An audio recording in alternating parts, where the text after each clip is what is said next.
My family wants me to join them for Christmas after disowning me over 8 years ago. Need advice on whether to go or not to go.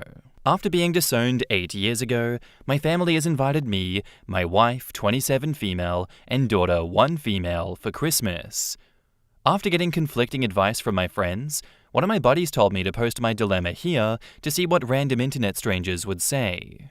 I, 25 male, am the youngest of 4 kids between my mum, 52 female, and dad, 54 male.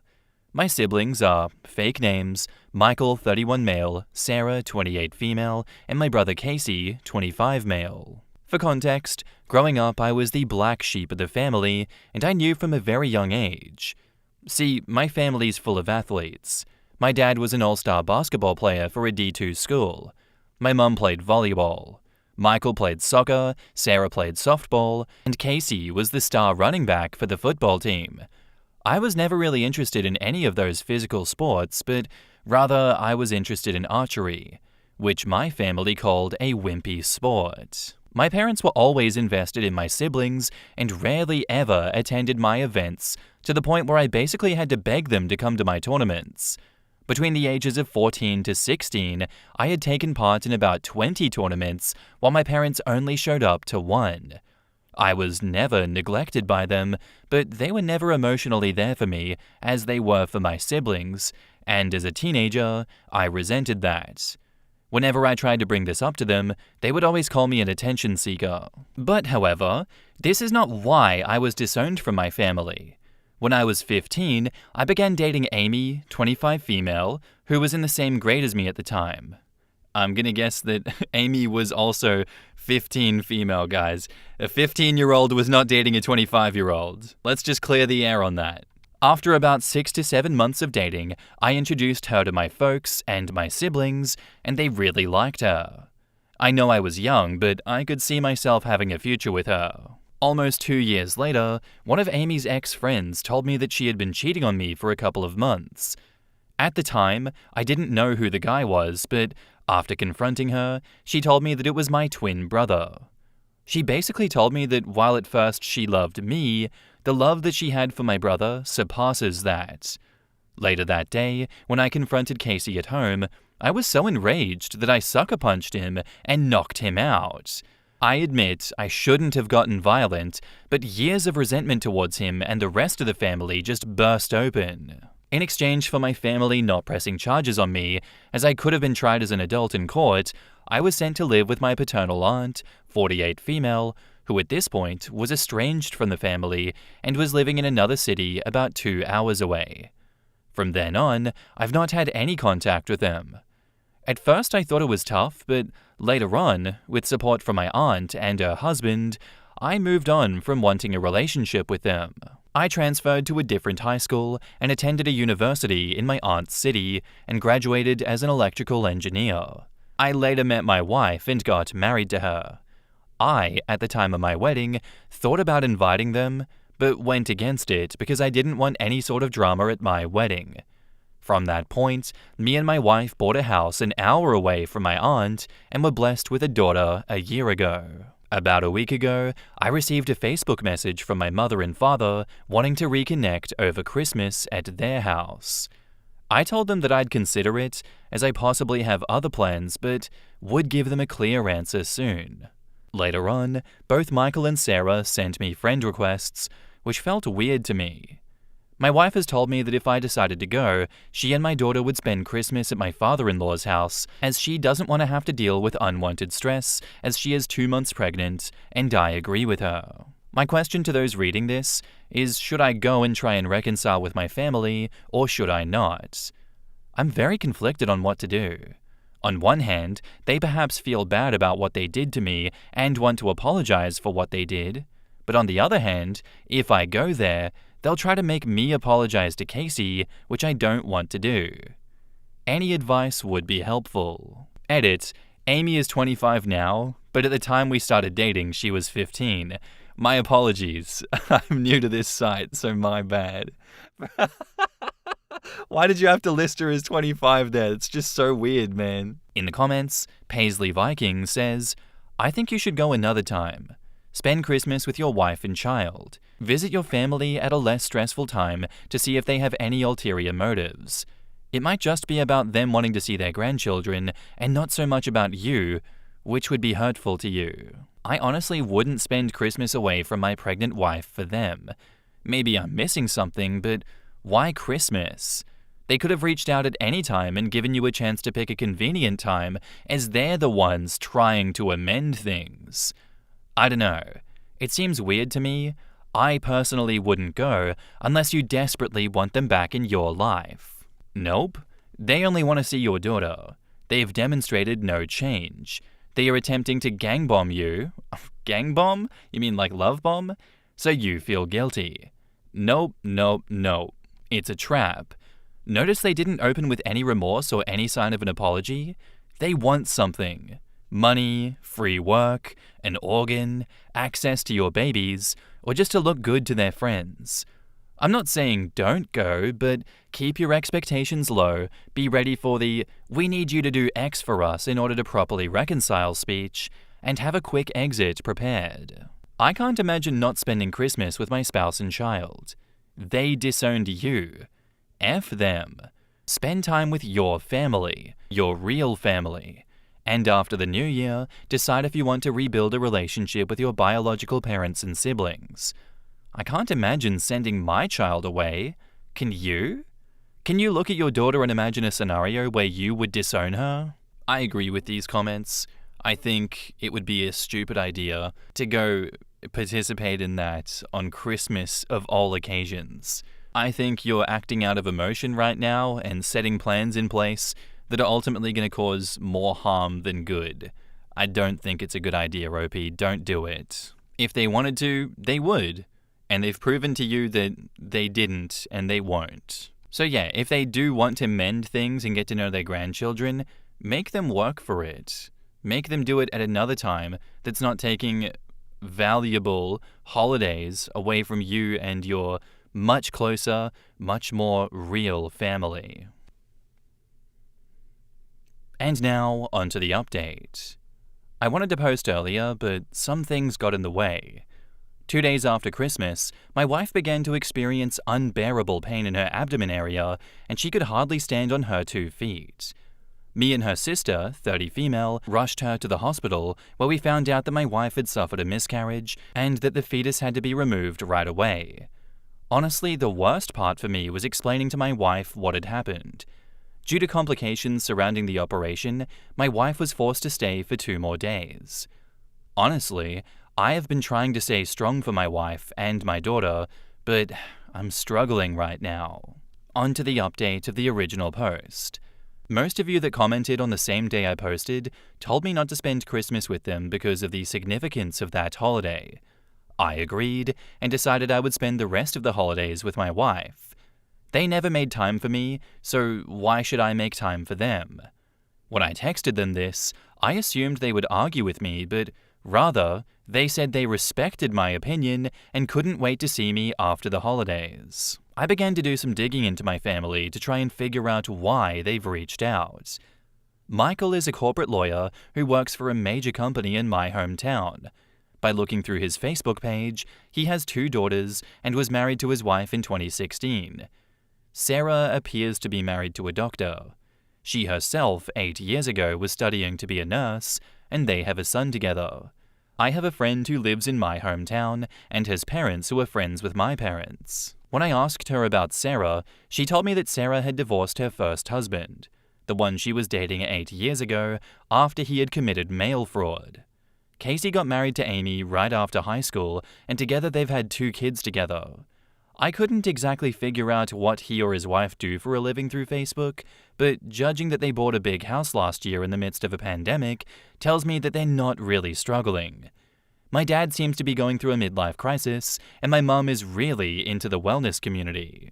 I then began to list the reasons why they possibly wanted to reach out to me now. 1. Money.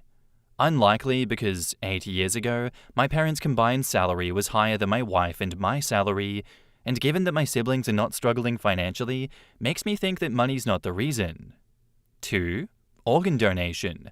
Could be the case, but seems unlikely. But a Redditor said that it could be Casey, given he's my twin, would be the most likely match, and I think it's unlikely because he was tagged in a Facebook post skiing just a week before Christmas. 2.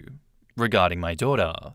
They could possibly be reaching out to me to have a relation to my daughter, but I'm honestly not sure. My daughter's not the first granddaughter for my parents, so I don't know why they want to meet her. They most likely found out my daughter existed because my wife's Facebook account was public. She has since privated her account. I then contacted my aunt, the estranged one who took me in, informing her about the situation, and she explained to me why they were reaching out to me after all this time. To understand this situation, you need to understand why my aunt was estranged. My paternal grandpa, 79 male, and grandma, 76 female, had 4 children. My dad was the second oldest, and my aunt was the third. My aunt, after college, came out to her parents as bisexual and began dating her girlfriend. My grandparents immediately disowned her and refused to have any contact with her. However, about 4 years ago, my grandpa began to reach out. About a month ago, my grandpa had been asking about me and what I was doing in life and whether I was married or had kids. My aunt responded by calling my grandpa out for wanting to know about me after he supported Casey for what he did. That's when the whole situation changes. My grandpa told my aunt that because I had cheated on Amy with one of her close friends, I deserved to be estranged. My grandpa is a religious nut, so he looks down on cheating. He had been told by my family that after the friend who I allegedly cheated with confessed to Amy, she went to Casey and Sarah for support and comfort. And when I found out about this, I confronted and brutally attacked Casey and Sarah. While Sarah was the one who tried to break me and Casey apart, I did not lay a finger on her, and I did not brutally attack Casey. When my aunt was telling me this, my jaw dropped.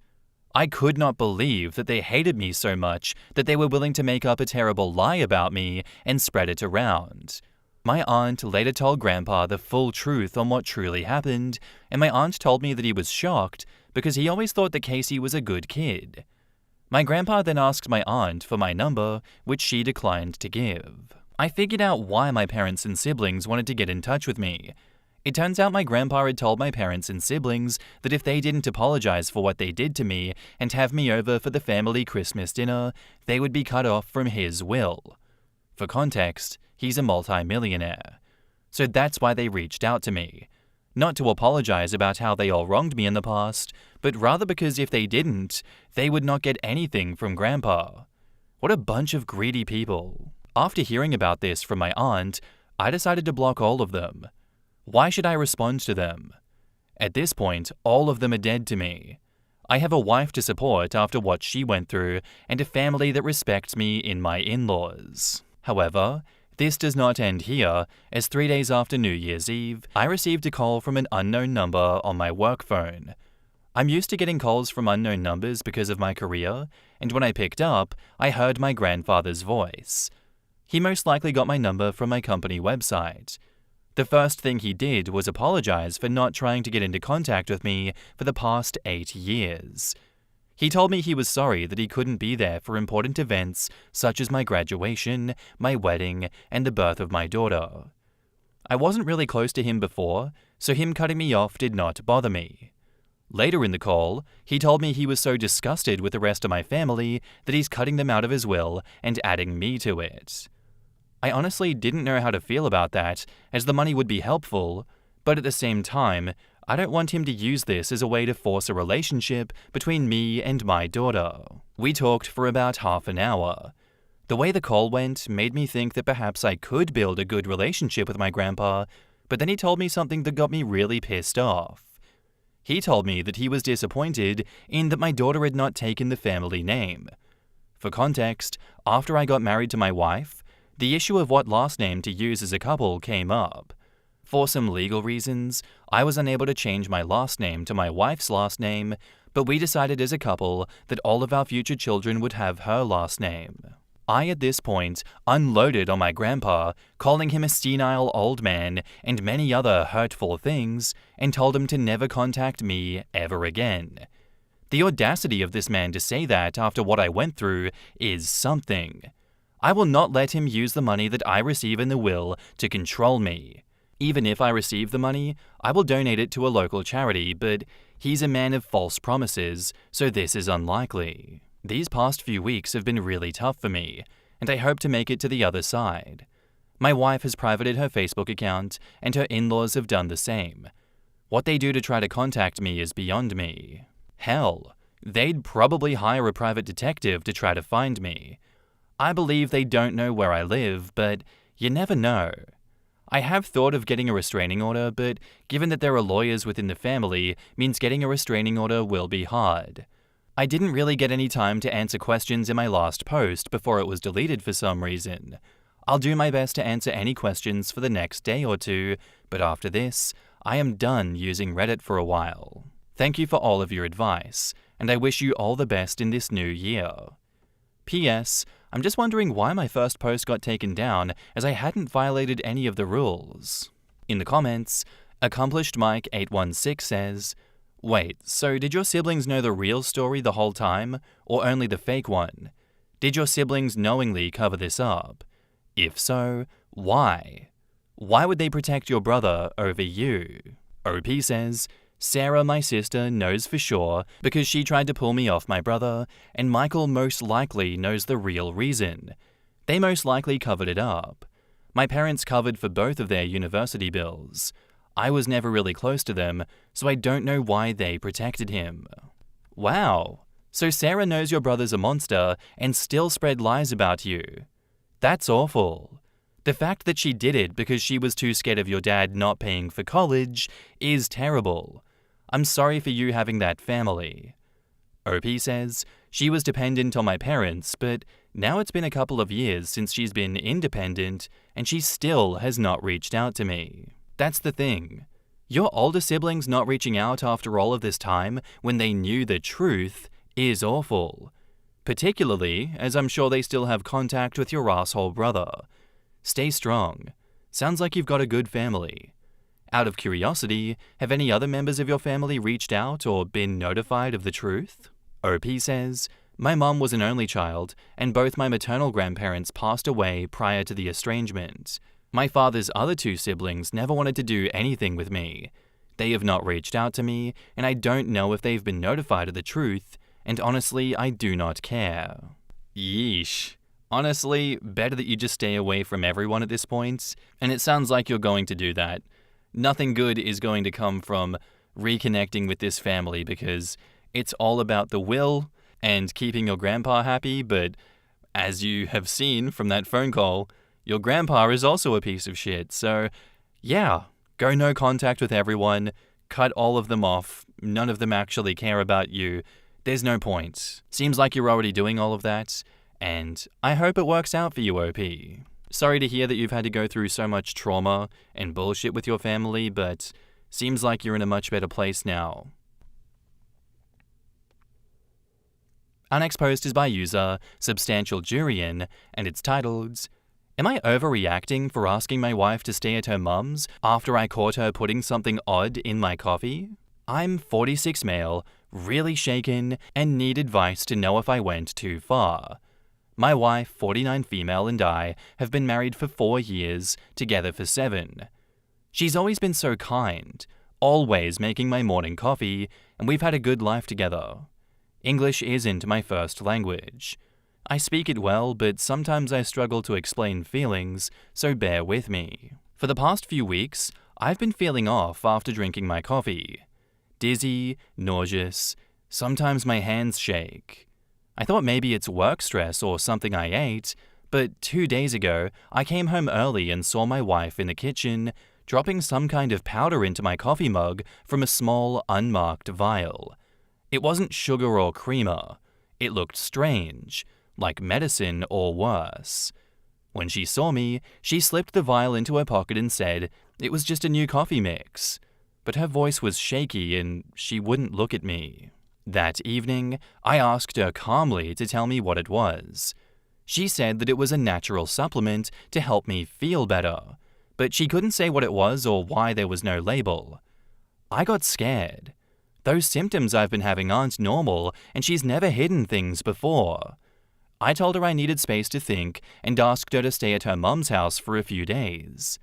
She got upset, started crying, and said I was overreacting and breaking her trust.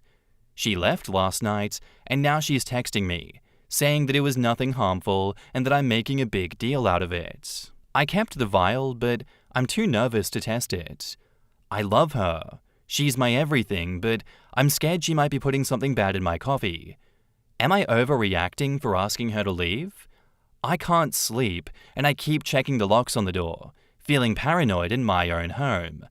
Please tell me if I'm wrong here. In the comments, Decent Wallaby says, you need to call the police. Even if it was herbal, hiding it makes it shady. That's enough to get the cops involved. Also, who decides to give their partner supplements without consent? That's not normal, and I'd be livid. I don't think it's just a supplement though. It should be tested. OP needs to be checked immediately. I considered slipping my ex a probiotic. He has some horrible bowel issues and refused to see a doctor, and he would not take one. Insisted that it's normal to pass so much gas and take 30 minutes in the bathroom many times a day. He had problems at work because of it. I didn't do it, but the thought crossed my mind a lot. I still think I should have done it. Nikki Vicious says, my ex slipped me probiotics and got me hospitalized. I was on multiple immunosuppressants. I have lupus and was newly diagnosed and trying to get my disease under control, and was also on an antibiotic to treat my UTI. My UTI ended up becoming a severe kidney infection, and my lupus medication suddenly became way less effective. And we couldn't figure out what was going on. My ex's friend admitted that my ex had been slipping me probiotics because he was trying to punish me for stupid shit. He thought they'd just make me gassy, like they did to him. Instead, I had a nice 5-day stay in the hospital while I got pumped full of medications to get everything back under control. It's fine though. He shit himself while he was in the car with the woman he was cheating on me with after he ran out of probiotics and didn't pick more up. Karma had my back on that one. What is with these comment stories? That's so funny. Brookie Cookie says, please get the vial tested. It's better to know what's actually going on than to be in fear of what could be going on. How and where does one get the contents of the vial tested? Lay people can't really requisition lab requests from forensics. Edit, I didn't realize this sort of thing was so prevalent that there are many ways to get a substance tested, including through healthcare providers, commercial labs, and home testing kits. They can go to the hospital, tell them they've been sick and caught someone slipping this unknown substance into their coffee. Hospital will likely call the police, and then they'll take over as far as testing. Yeah, I'd like to know what it was that the wife has been slipping into your drink, because that is very much abnormal. Do you perhaps have a big life insurance policy that she's trying to cash out on, and now that she's been with you for enough time, this is the perfect time for you to just fall over dead? Wife sweeps in, tears in her eyes, absolutely broken at the predicament she's faced with, the multi-million dollars she's going to be getting out of your life insurance policy. Either way, seems like that marriage is done. Sounds like she's trying to poison you with God knows what. I don't think you're overreacting at all. If anything, you're underreacting by not reporting her ass straight away. You've obviously had a pattern of behavior that is probably as a result of this, whatever it is she is slipping in your drinks, and it's getting worse. You can only really assume the worst here in order to protect yourself going into the future. And now, on to the update. Thank you all for your response. You guys really helped me clear my head. I was hesitant, but I called 911 and they said they'll look into it. I'm feeling worse each day. Dizzy, weak, and my stomach is still off, so I'm heading to the hospital today to get it checked out. My wife keeps texting, begging to come back and saying that it was just a herbal energy boost that she found online, but she still can't explain why she hid it. I told her to stay at her mum's until I know more. I'm scared and exhausted, but I'll keep you all updated when I get answers. Thanks for making me feel like I'm not going crazy. Update. Hey everyone. I'm at the hospital. Sorry for not keeping y'all updated. I'm not really feeling well right now. Thanks so much for all of your comments and support. The doctors ran some tests, and there's something off in my blood work, but they don't know exactly what yet. They're sending samples to a lab, and it'll take a couple of days to get results. They told me to stay here for observations because my symptoms are dizziness, nausea, and shaking, so it's getting worse very quick. I gave the vial to the police when they stopped by earlier, and they are testing it. They didn't say much, but their serious faces freaked me out. My wife keeps calling and texting, sobbing, saying she was sorry and it was just some herbal remedy from a friend to help me. But she's still dodging my questions about why she hid it, and it's making my head spin. I told her that we can't talk until I'm out of here and know what's going on. She's at her mom's, but her texts are so frantic that it's breaking my heart. I love her, but I don't think I can ever trust her ever again. I'm stuck in this hospital bed, and I feel so alone. I'll keep y'all updated when I hear from the lab or police. And as of now, there's no more updates, so I'm gonna assume that OP died. I'm sorry you died, OP. You deserved better. Anyway guys, that's where I'm going to end today's episode. I do hope you enjoyed. If you did, let me know what you thought of it in the comments down below, and I'll see you in the next one. Bye.